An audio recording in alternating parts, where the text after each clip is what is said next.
So even though I'm getting over quite the cold this past holiday season, and a happy belated Turkey Day to everyone that is watching, listening at home, but I'm still here and I'm still going to give you my report and my thoughts on WWE Survivor Series that happened this past Saturday night in Vancouver, Canada. We're going to break it on down for you like a shotgun.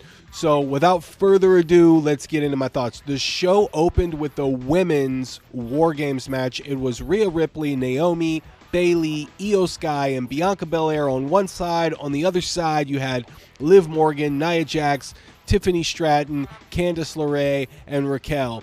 And it was a very interesting, to me, it felt like a traditional Survivor Series match, right on the card, like on the face value. It felt like it was going to be something like that. But they did their best to make this a War Games that was very memorable. To open up the show the way that they did, there was a lot of great action in it. Io Sky, of course, tried to top her trash can crossbody from last year with a trash can acai moonsault. It was a very star-studded, very impactful Survivor Series War Games match to open up the show, to set the tone for the rest of the night. In my opinion, I felt like Liv Morgan's team should have had the win on this, but I understand why they went with Rhea Ripley and her team. There was a lot of dissension between Rhea Ripley's team, but there was also some dissension between Liv Morgan's team, most specifically with Liv Morgan, Tiffany Stratton, and Nia Jax. Candice LeRae kind of was like inserted to kind of like get in between Nia Jax and Tiffany Stratton in a way where Nia might lean on Candice LeRae a little bit more just because she's not sure where Tiffany is going to side as far as the cash-in briefcase goes. So you had that story going in there. Raquel as the bodyguard for Liv Morgan, trying to block Rhea Ripley from getting to Liv Morgan is another story that was in play. I thought Dominic Mysterio was going to play a part in this in some form or another, but he didn't. That was also an interesting point. But they did a good job of following along a lot of stories. They're not hiding the fact that Bayley could be a prime suspect as the woman that attacked Jade Cargill a couple of weeks back on SmackDown to get Jade out of the Survivor Series War Games match. And then just so happens that Bayley was inserted in the War Games match. Kind of reminded me of Randy in Scream 2. If you remember, he was a prime suspect because he was close to Neve Campbell's character, Sidney Prescott, at that time, and people thought that he was the killer in the new sequel for Scream 2, and then it turns out that he was attacked in a van, spoiler alert, and killed by the Ghostface. So is Bayley the prime suspect, or is she just a red herring to get to who's actually going to be revealed? That is the question. Naomi on SmackDown was looking a little like out of sorts, and she has also played into the fact that they have also on the internet, some of the social media guys on the internet have accused Naomi of possibly being involved, and she is not hid from that accusation and played into it on Twitter, or X or whatever it's called. So maybe there's something with that. I guess we're going to have to stay tuned to figure that out. But they are definitely playing into this whodunit, and I really like that because it gives people a chance to guess, and it keeps people on their toes going into the new year about who actually did it. And we're not even sure if Jade Cargill is actually injured. There have been some reports that say she is. WWE has put out a report of all the injuries that she sustained from that accident. We obviously know that that was a scripted accident. Nobody actually threw her through a car windshield. So is she actually hurt or is she not? That's the question, but they're definitely playing into this. And then it also gives Jade a chance to get refreshed and come back with a little bit more momentum. So we'll see what happens there. So as far as the actual War Games match goes, I thought it was fine for what it was. It definitely set the tone for the rest of the night. It was a good catalyst. I thought it furthered the storyline between Rhea and Liv. Now Rhea has a win over Liv. That's going into their women's championship match, but keep in mind, Io Sky still has a shot at the championship. Whether or not it's going to be Liv Morgan or Rhea Ripley, that is actually a good question. It might actually be Rhea Ripley that wins the match against Liv Morgan before Io Sky gets her shot. So you got a couple of questions to be answered in that regard. With Tiffany Stratton, she again tried to cash in the Money and the Bank tonight. That would have been a very unorthodox, very unique way to cash in the Money in the Bank inside of War Games. And there was a question of whether or not she was going to cash in on Liv Morgan or Nia Jax. Nia, of course, caught her again. They're definitely playing it up that Tiffany Stratton is potentially going to cash it in on Nia Jax. That is a great storyline. Tiffany Stratton has definitely gotten the fans behind her over the months leading up to this Money in the Bank win that she had. So we are definitely keeping our eyes out to see if they're going to let the crowd fully get behind Tiff Stratton in this scenario and have her cash in on Nia Jax. That was an interesting storyline progression as well. So they furthered a lot of storylines. They kept a lot of the women strong going into the U.S. title tournament, and of course you also have the Intercontinental title tournament, both for the women's side, that are coming up as well. So I thought they did a good job of that. That match was like a good hour long, so that really did set the tone for Survivor Series. It kept the energy high, and it led us into our next match. The next match was for the United States Championship. It was Shinsuke Nakamura against LA Knight. Yeah, and LA Knight lost the United States Championship to Shinsuke Nakamura. I promise you, I had no idea this was going to happen. If you take a look at my predictions for the event that I had earlier this week, I had no idea that Shinsuke was going to come in. I thought there was going to be some kind of a fuck finish, for lack of a better phrase. I thought we were going to see maybe some mist in the eyes, a disqualification, a non-finish of some sorts, so that we can progress to get another match at Saturday night's main event or on SmackDown going into the new year. But we actually got a title change, which means that that they're really getting behind Shinsuke Nakamura, and maybe he wasn't just a late-minute replacement for an injured AJ Styles, and they were actually going to go further with Shinsuke Nakamura in the story. It adds a lot of depth to the United States title rankings. The system that they have right now for the United States Championship is they have Carmelo Hayes, Andrade El Idolo, and they have LA Knight. They've been kind of like and a little bit of Legado del Fantasma, so they've been definitely circling around those for superstars, but for the most part, that group has just kind of been taking over. And now when you add Shinsuke, you add another part of that. You add some more depth, and I like that, and I think that's a good idea. So with Shinsuke now winning the United States Championship, I'm assuming we're going to get a rematch. I'm assuming this puts LA Knight at the underdog position, whereas in my opinion that's where he is best. LA Knight was looking really close to getting into heel territory when he was getting involved in Carmelo Hayes and Andrade El Idolo's Best of 7 series on SmackDown. When he inserted himself into that, a lot of people questioned whether or not that was the right move, and some fans were wondering if maybe this was leading to a turn, myself included. That, however, was not the case, and what we ended up getting was LA Knight trying to prove himself against the younger, faster talent. And I thought he did a good job in doing that. I mean, there were some missteps. He definitely was taking control on his pace, but he showed that he can be agile and athletic, except for that one spot where he missed the top rope and he landed on his nuts. That was kind of crazy.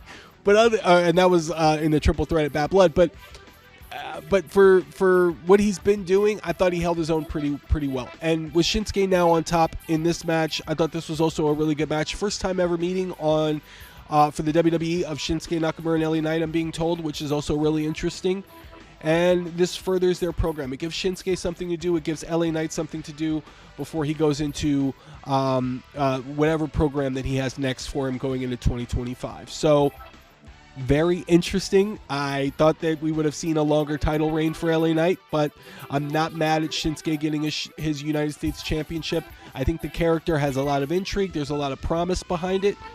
I always thought we would have seen a character from Shinsuke that was similar to Yoshimitsu. And if you guys are fans of the original Soul Calibur 1998, I really thought what we were watching was similar to Soul Calibur 1998 when Yoshimitsu would beat Arthur or somebody like that. And if you know, you know. I mean, all old video game nerds will probably understand what I'm saying here. But the narrator at the ends of Soul Calibur, when he says, Player 1's soul was wounded, but his soul still burns. It reminded me of, I wanted to say that after LA Knight lost to Shinsuke Nakamura, because it definitely felt like that was apt to say that. But anyways, I thought the match was really good for what it was. It was nice to break up from the monotony of the War Games match and how crazy that was and how it took up a better part of the hour. You got some fast-paced action that led to a title change, which was pretty shocking and gave the crowd a chance to get more lively with that. That leads into a triple threat match. 3 men in the same ring at the same time. Ludwig Kaiser against Sheamus against Braun Breaker. I thought this match was fast-paced as well. Hard-hitting, to say the least, but you knew that you were going to get that going in. You knew that it was going to be a banger because it's not a banger unless Sheamus is involved. And I thought this was really well done. Ludwig Kaiser really impresses me. I think he's one of the most underrated wrestlers that I've seen in the WWE. Given his chance to really shine, he gives me Rick the Model Martel vibes. The guy is a really good role player. He utilizes talent really well. He sells well. His facial expressions are well. He knows his way around the ring. He's got a lot of good ring presence.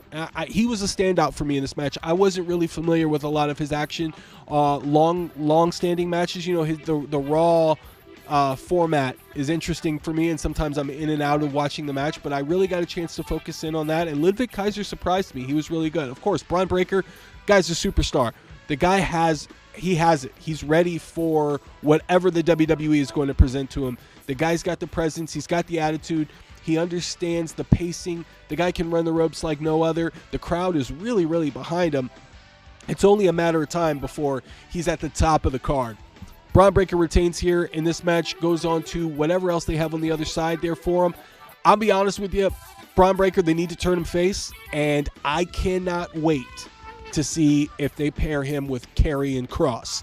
I'm a big fan of Karrion Kross. A lot of people are not a fan of what the Final Testament are doing right now. I, for one, I am a fan of what the Final Testament are doing right now. I feel like they need to be more prominently displayed. The stuff that's going on with the New Day is in direct... It's direct. Karrion Kross is directly responsible for what's going on with the New Day right now.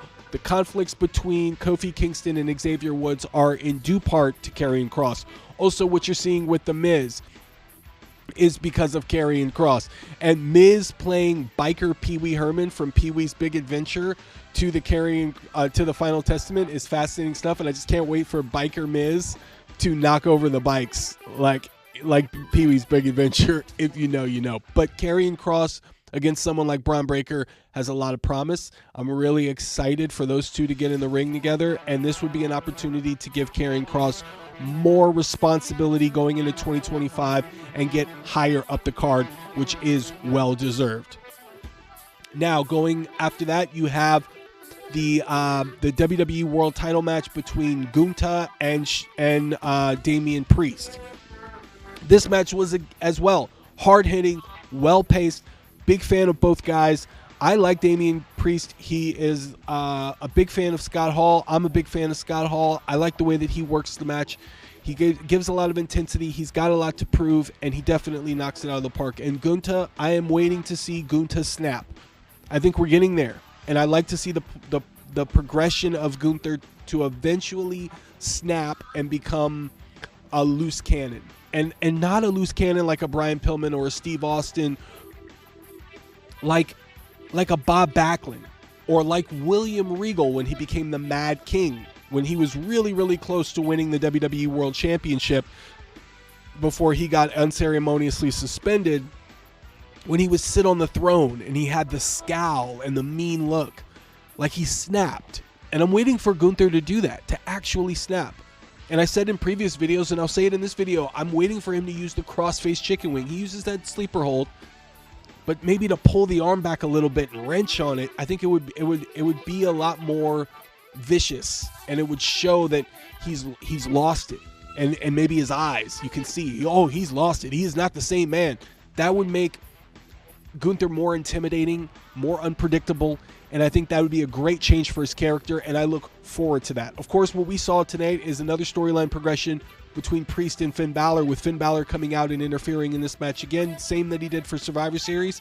The same that he did at SummerSlam, this time at Survivor Series, which is very similar to what we have been seeing with this storyline between Priest and Balor. It also gives Priest another out to say that Gunther has not beaten him cleanly and does not earn the respect of Priest. So maybe that can lead into the new year, a cage match between Priest and Balor, or Priest and Gunther. and then some sort of a finality, maybe a last man standing, an I quit match, something along those lines for Priest and Balor, because you know that that's definitely coming up soon. You're definitely going to see something in that regard between those two going into the new year, maybe Saturday night's main event. But I think they need to put a cap on the Finn Balor Damian Priest thing, if you ask me. I think it's time for them to settle that and let it go once and for all. It's starting to lose a lot of the steam. I don't know what's happened since Rhea Ripley's been injured, and since they decided to do what they did with the Judgment Day. They tried to call him street trash. That didn't work, and then now they're just some kind of an amalgamation of just these leftover guys, and Carlito's trying to be funny, Finn Balor's trying to be serious, Dominic Mysterio and Liv Morgan are trying to do their own thing, so they're kind of around, but not really. I think it's time for them to move this on, get the finality that they need, some sort of a gimmick match, and move Priest and Balor on to something different. Maybe officially have Balor snap and maybe become Demon again. That's my thoughts. And that brings us to the main event. This was what the whole show was really culminating towards. It was the Bloodline Civil War. I've done several videos about where I thought that this match should have gone, where I thought that this would go. It didn't matter, though. At the end of the day, they did the right thing, what was best for their business, by inserting Bronson Reed into the Rogue Bloodline side, and then later Paul Heyman returning and pitting CM Punk against the Rogue Bloodline by aligning him with the OG Bloodline. It was a very interesting move, very uncharacteristic. I did not see that coming. I don't think a lot of people really saw that coming until it started to become apparent that they were out of options. When you felt that Cody Rhodes was not going to be a part of this, when you felt like The Rock wasn't coming back from the Red One filming and the filming of all the other movies that he was doing that are in post-production now, and you didn't see that Seth Rollins was ever going to align himself with Roman Reigns in this current story, the only other person that you could think of aside from Error 404, a.k.a. Brock Lesnar, was CM Punk. And so they did a good job of this. They built to the animosity of CM Punk and Roman Reigns, and they had a very good cinematic shot of where we felt things were going to go when CM Punk was sitting across from a table with Roman Reigns, Paul Heyman in the middle, trying to get them on the same page, and it just didn't look like we were going to see them on the same page. But they did a really good job of keeping us in suspense, wondering if they were even going to coexist in a type of match like this. Rogue Bloodline coming out first in solidarity was interesting, because then the OG Bloodline came out separate for this match. It could be that Roman is giving them a chance to all shine for the first time, which is what he didn't do when they were a part of his bloodline, when he was in prominence as the World Heavyweight Champion for as long as he was, for about 4 years, I think it was. Also, you can look at it as that they're not on the same page, and they're all doing their own thing, but they all came together to form Voltron to defeat the Rogue Bloodline. So it was interesting. You could look at it from two different sides of the coin there, and they gave you a chance to have two different perspectives, which I thought was really nice. Also enjoyed Jey Uso being the first one out into the War Games against Tama Tonga. He gets his own entrance coming in through the crowd. He has got one of the best entrances in the WWE because it involves the entire crowd, and they are all participating. It is a really cool moment. It is a great visual. It's something that I really like from Jey Uso, and his nickname is then more solidified because he's the main event and he's coming out last. I thought that was awesome. Tama Tonga is so good. Tama Tonga is really so good. I think he gets lost in the shuffle because people are looking at Solo Sikoa and figuring his character out. Jacob Fatu is obviously the star of the Rogue Bloodline. No offense to Solo Sikoa, but the guy's just a superstar, and everybody seems to be in agreement with that. But Tama Tonga gets lost in the shuffle. The guy, to me, he makes an old head like me smile because I myself appreciate his cartoonish mannerisms and just the energy that he presents. He comes out like a hyena. You know, he comes out like this wild hyena, you know, and he's hilarious with his mannerisms and his yeah. And then just like the way that he maneuvers into the ring, he's kind of cerebral. He's got this energy about him. I am a big Tama Tonga fan. He won me over since really coming into his own in the Rogue Bloodline. And I don't know if you guys have noticed it, but keep your eyes on him when he's in the ring. He is in it. He is really in the character. He is in the moment. He is one of my favorites right now in the WWE, period. That's right. I said it. Punk and Reigns really playing up their animosity. it's something I see a lot with Punk programs, like his feuds and storylines, is that he gives off a real sense of dispute. He did that really well in the AEW, and he's been doing it to a certain degree in the WWE. Aside from Drew McIntyre, where at times they felt like they had some animosity, but they really tried. I definitely felt there was a sense of mutual respect after a while. I don't know if they were just ready to get the program moving along, and maybe they, it was on the fly a lot. When Punk and Rollins are in the ring, I get a real sense of hatred. Punk and Roman, the same idea.